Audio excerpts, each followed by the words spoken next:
They say weddings are about love, family, and joy. But let's be honest, they can also be brutal. You walk in alone, and suddenly it feels like every eye in the room is judging you. No date, no ring, no storybook romance to show off. People don't even have to say a word.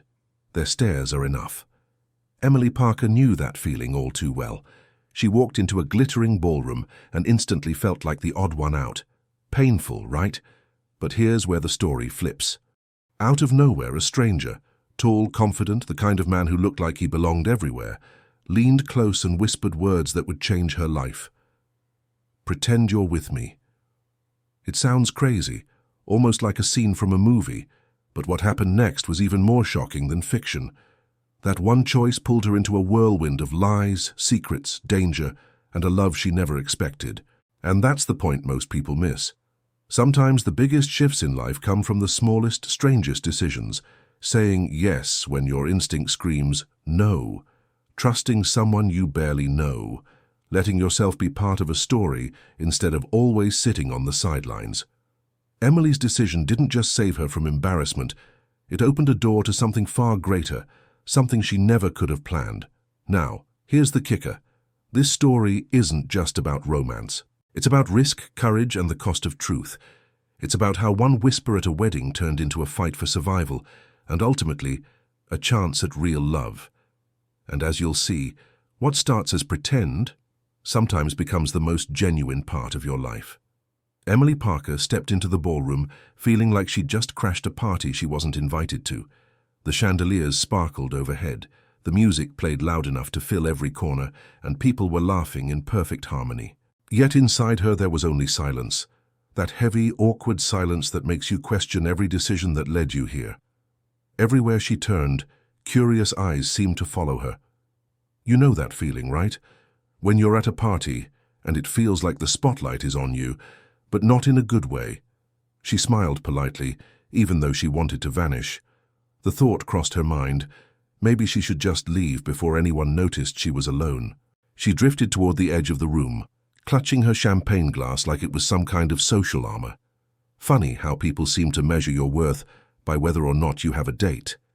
Emily didn't, and that fact felt louder than the band playing. She caught herself thinking, maybe I should have brought someone, anyone, but she hadn't. She'd chosen to come here alone, and now it felt like stepping into a boxing ring with no gloves. That's what courage looks like sometimes, showing up when every part of you wants to turn back. As the minutes ticked by, the discomfort only grew. She found herself lingering near the dessert table, not because she wanted cake, but because it felt like neutral territory. If you've ever been in that situation, you know the drill. Pretend to check your phone, sip your drink slowly, anything to look busy. And then comes the mental back and forth. If I slip out quietly, no one will notice, and followed by, but what will they think if I leave so soon? That's when you start realizing the night isn't just about the wedding. It's about your own resolve. So Emily straightened her dress, took a deep breath and told herself she was staying. That's a powerful decision, to plant your feet and face the night head on. It's like telling life, all right, I'm here. Show me what you've got. And here's the thing. Life usually answers. Sometimes it sends a small sign, sometimes a big one.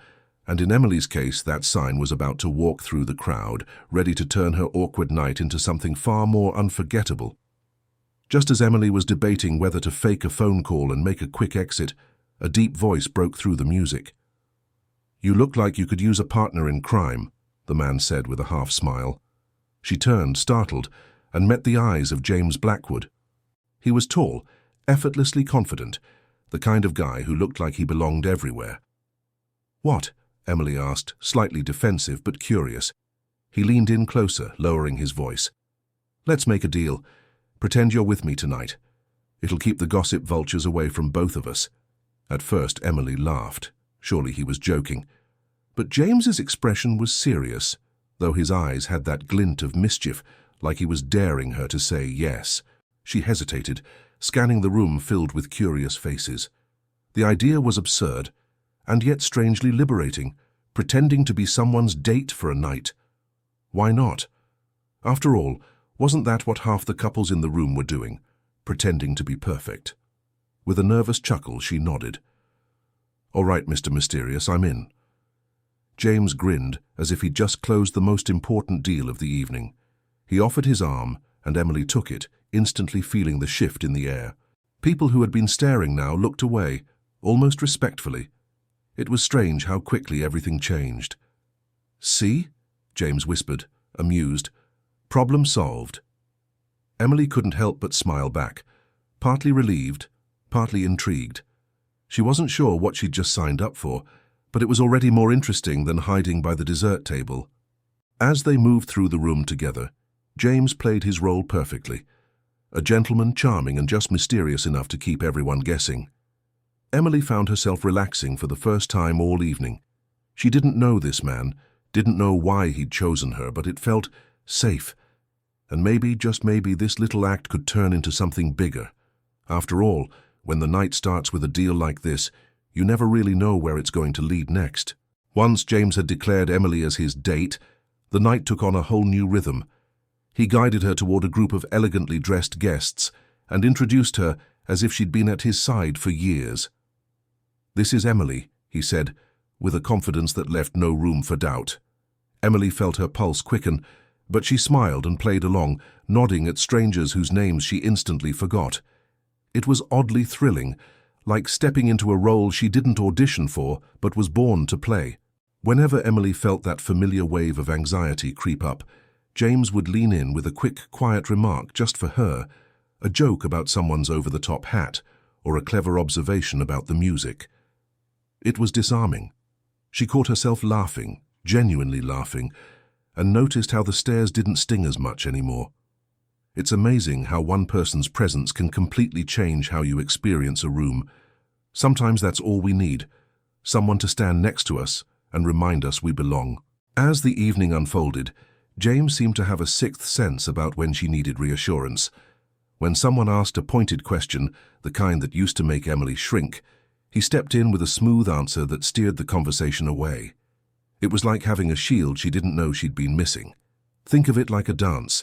She didn't know the steps, but he was leading, and she was finally letting herself follow. And for once, it felt good not to be in control. By the time dinner was served, Emily realized her shoulders had dropped and her breathing had slowed. She wasn't just surviving the night anymore, she was enjoying it. There was a spark between them, undeniable, and growing stronger with every shared glance. And though she reminded herself this was all just pretend, a tiny voice in her head whispered, "What if it doesn't have to stay that way? After all, when a stranger makes you feel this safe, maybe it's not just an act after all." After the wedding, James didn't just disappear into the night like a storybook hero.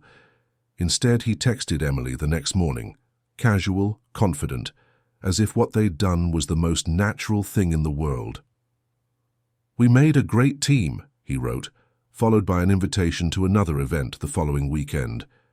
Emily hesitated for a moment, wondering if she was stepping into something bigger than she'd planned. But curiosity has a way of winning. "Sure," she replied, surprising herself with how excited she felt. That second event felt less like a performance and more like them.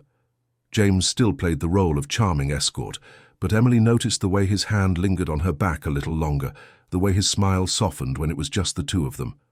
If the first night was an act, this one was improvisation, and they were both writing the script as they went. Emily started to wonder if maybe she wasn't just a stand-in date. Maybe she was becoming part of James's world in a way that was real. Their time together became a pattern. Charity galas, gallery openings, rooftop dinners with city lights in the background. Emily, who once felt out of place in these circles, started to fit right in. She even caught herself giving small-talk advice to other guests who looked nervous. That's the thing about growth. It sneaks up on you. One day you're hiding by the dessert table, the next you're laughing over champagne with someone who feels like he's been in your life forever. But along with this new comfort came a new question. Was this still just pretend? Emily would lie awake some nights, replaying their conversations, the way he looked at her when he thought she wasn't watching.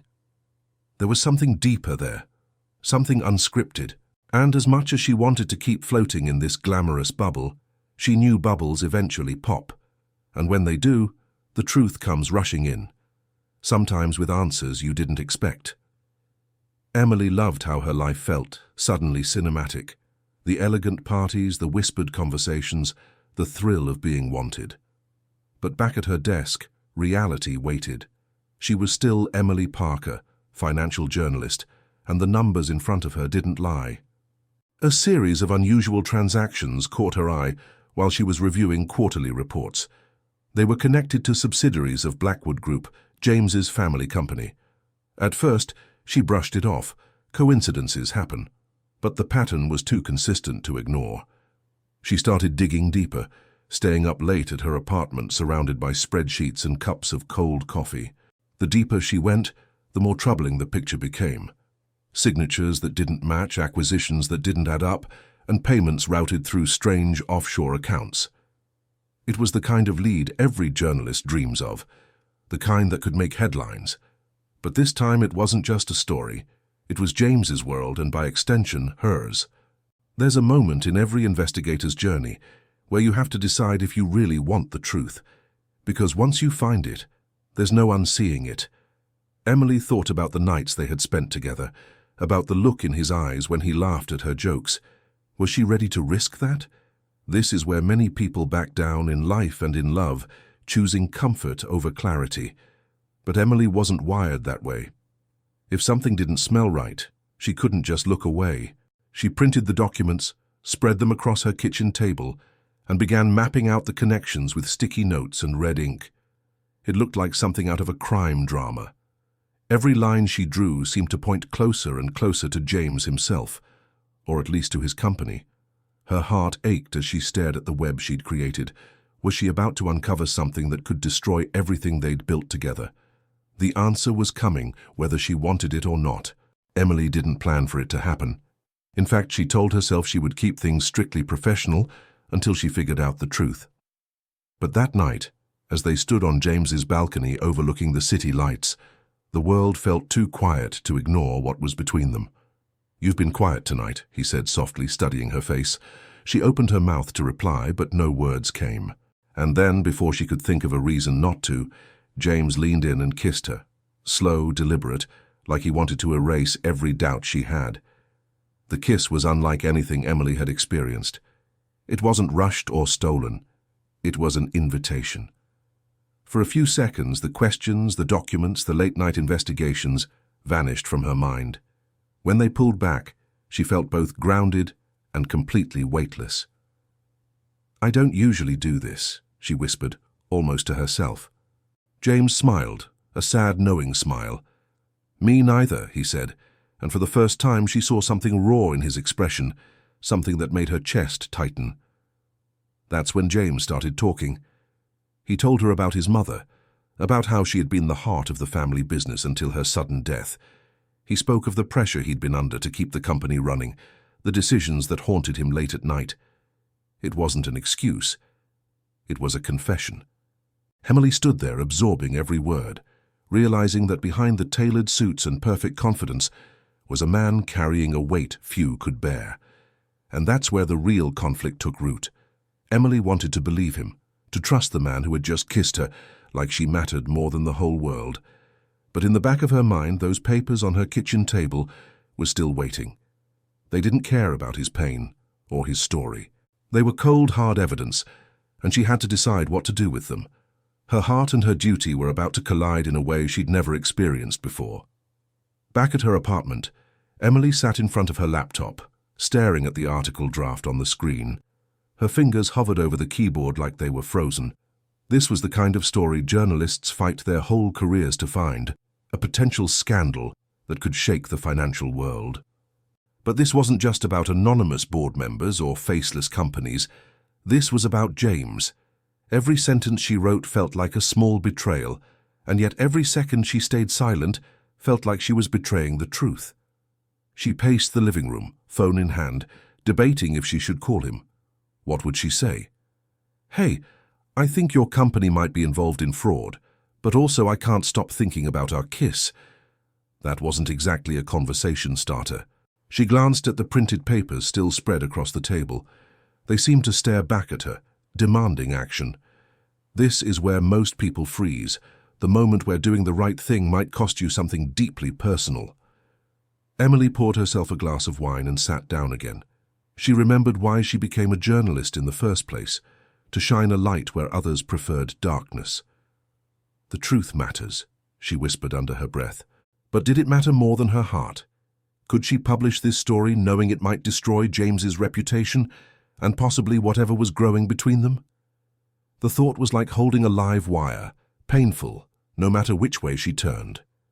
Finally, she saved the article and closed the laptop, pressing her palms against her face. She hadn't decided yet, not completely, but she knew she couldn't sit on this forever. One way or another, the truth had to come out, and when it did, there would be no going back. The question was, would James still be by her side when the world found out? Days later, Emily sat hunched over her desk at the newsroom when it happened. The breakthrough. A set of leaked internal emails landed in her inbox from a trusted source. As she scrolled through them, her heart pounded. There it was, proof that Richard Hale, the vice president of Blackwood Group, had orchestrated the fraudulent transactions. The signatures that once seemed to implicate James were forged under Richard's orders. Emily let out a breath she didn't realize she'd been holding. James wasn't guilty, at least not of this. Fueled by adrenaline, she rewrote the article from scratch, her fingers flying over the keyboard. The news story was sharper, bolder, exposing Richard Hale while clearing James's name. She added every detail she could verify, knowing this was her moment to do what she had been trained to do, tell the truth fearlessly. When she hit publish, her heart leapt into her throat. The story went live, and within minutes the newsroom was buzzing. The reaction was explosive. Social media lit up with posts about the scandal. News anchors debated it on live TV, and Emily's inbox filled with requests for interviews. She should have felt triumphant, and part of her did. But another part of her waited for James's call. Would he be angry that she'd gone public at all, or would he see that she had fought to protect him, even when the easiest thing would have been to stay silent? That night, her phone finally rang. It was James. For a moment, she couldn't breathe. When she answered, there was no anger in his voice, only quiet gratitude. "You told the world the truth," he said softly, "even when it could have cost you everything." Emily closed her eyes, relief washing over her. But deep down, she knew the storm wasn't over. Richard Hale wasn't the kind of man to go down quietly, and he would have plenty to say about what she'd just done. Emily knew there would be backlash, but she didn't expect it to come so fast, or so violently. Late one evening, as she was leaving the newsroom, a black SUV pulled up beside her. Before she could react, two men grabbed her and shoved her inside. Panic surged through her chest as the car sped away into the night. She tried to keep her breathing steady, reminding herself of every safety tip she'd ever heard. But this was no theory, no article. This was real, and it was happening to her. They took her to a deserted warehouse on the edge of town. Richard Hale was waiting, calm and cold, as if this were just another board meeting.